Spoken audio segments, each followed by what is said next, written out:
Welcome along, I'm Victoria Peat, and in this video I'm going to show you how to make a simple 4-patch block, but making 2 at a time.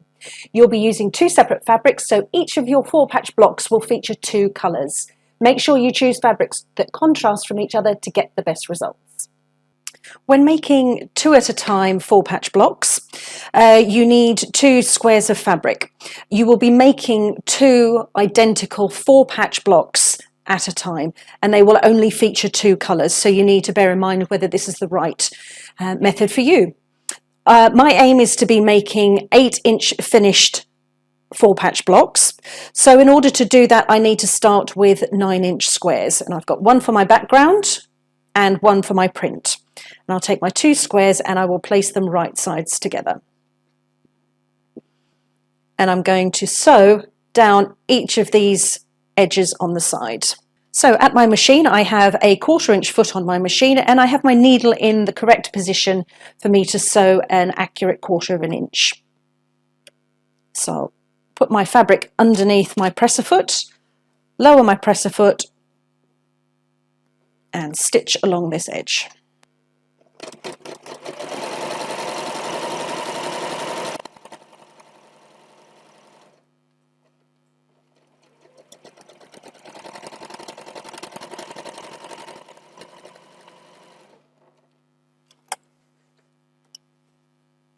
So I've done this one edge, now I'm coming across to the other side. So this is the opposite edge.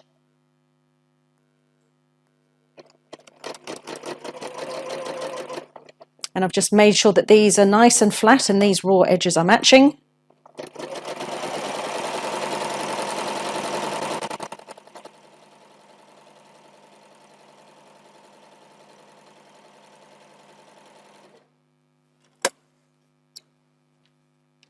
Okay, so now we have our 2 squares sewn together and they've been stitched down these long edges. We're now going to cut this square exactly in half. So we had a 9-inch square, so we want to cut 4.5 inches across. Just move my pressing surface. So I'm lining up the 4.5 inch line on my ruler with the raw edge of my 2 squares that I've sewn together, and I'm just making sure that this top edge is underneath a straight line and this bottom is on a straight line. That's just give me 3 points just to make sure that I have my ruler in the correct position. Place my hand nice and firmly on the ruler, trapping the fabric underneath, and then slicing slicing that square into 2 rectangles. Now we can press. I'm going to press that flat, and then I'm going to press it to one side. So I'm going to press the seam allowance towards my print fabric as opposed to my white fabric.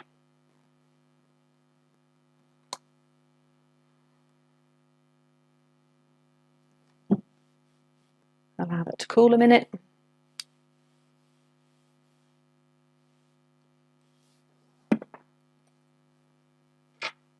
And then repeat with the other one. I always like to set my seams first, just to bed in the stitching. Open it out and then press towards my print.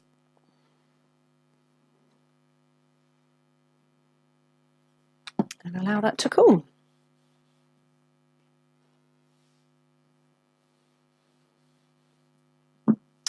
So we now have 2 pieces that look exactly the same.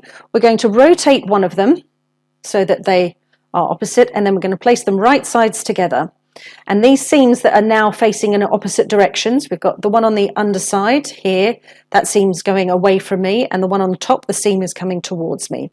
I'm going to nest those because we want a lovely nice patch in the middle, across in the middle. So you lay those on top of each other and you can just feel with your finger they kind of lock into place. And if you like, you can pop in a pin. I find I tend to use pins when I'm working on larger pieces of patchwork.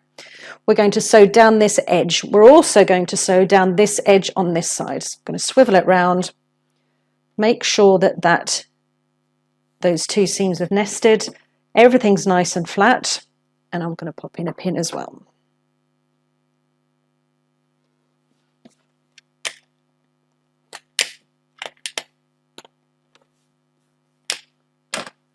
So we have the machine set as it was before, 1/4 of an inch seam allowance, and I'm going to sew down those two opposite edges.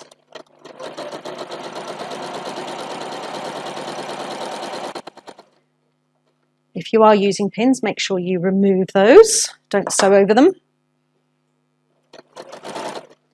Pop that little seam allowance underneath the presser foot.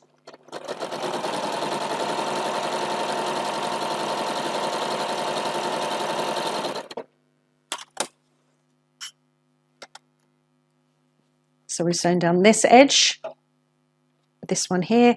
We're now going to come and sew down this opposite edge.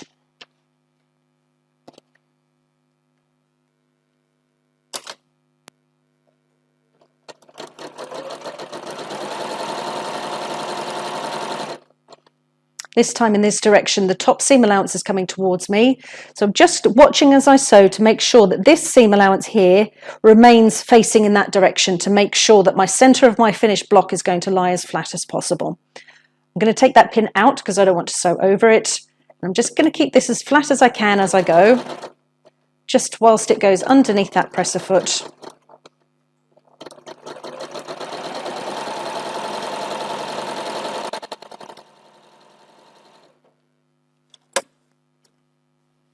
Okay, so we've now sewn the two pairs together down each side, and we're going to cut this in half again.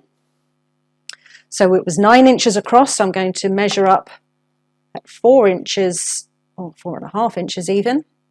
So I've got my solid line across the outside raw edge of this upper section.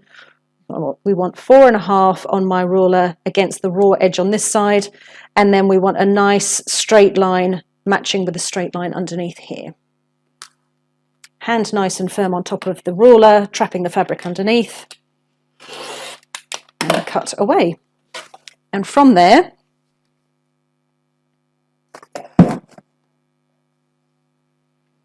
we then get 2 identical 4 patches. Just need to give those a nice press.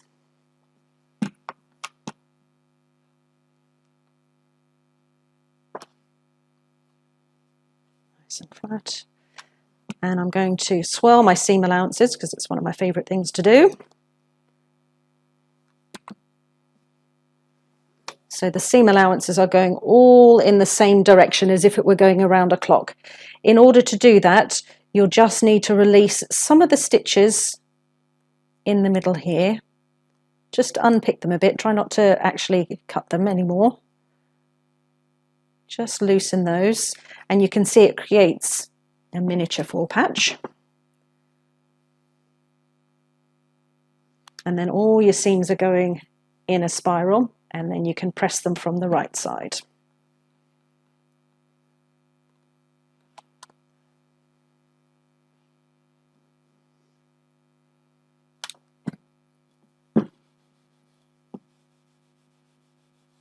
Ideally, allow those to cool before moving them.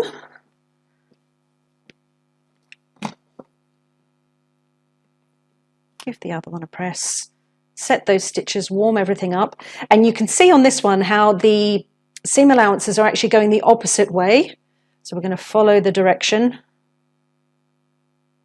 It's just the nature of how these 4 patches come together when you're sewing 2 at once.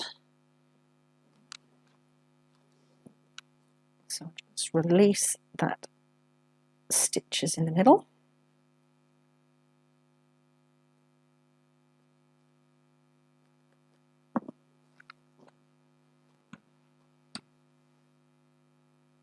There we go.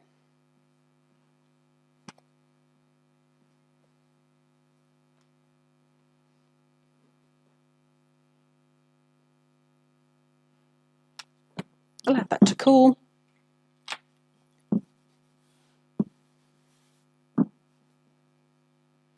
So there we go, 2 identical 4-patch units that have been made from a set of larger squares. These are going to be 8 inches finished once they're sewn into their project, the finished project, and they've been made from 2 9-inch squares. Thank you so much for watching. Subscribe to my channel to watch and discover other great ways of creating 4-patch quilt blocks. There's the one at a time method or the strip piecing method for times when you've got a lot of 4 patches to make. There's also a great video on making scrappy 4-patch quilt blocks. If you've not done so already, make sure you check out the Ultimate Guide to 4-Patch Quilt Blocks. It really is a deep dive into this versatile block. I'll pop a link in the description below.